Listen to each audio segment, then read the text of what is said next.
Hi, I'm John Kennedy with Lutron Electronics, and today we're going to discuss Nightlight mode, which allows you to turn off the indicator lights.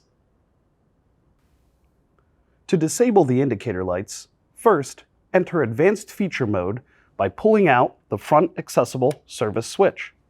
This will turn off your lights. Next, press and hold the tap switch while pushing in the service switch, while continuing to hold for 5 seconds until the LED on the dimmer starts blinking.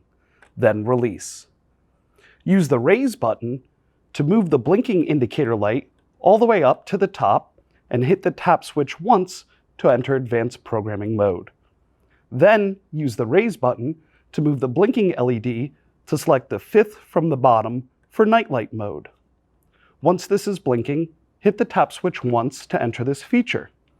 Simply press the raise or lower button to choose your setting. A blinking light means on, and no blinking light means off. To save your setting, simply press the tap switch. This will save the level and take you back out to the Advanced Features main menu. To exit Advanced Programming mode, press and hold the tap button until the indicator lights stop blinking.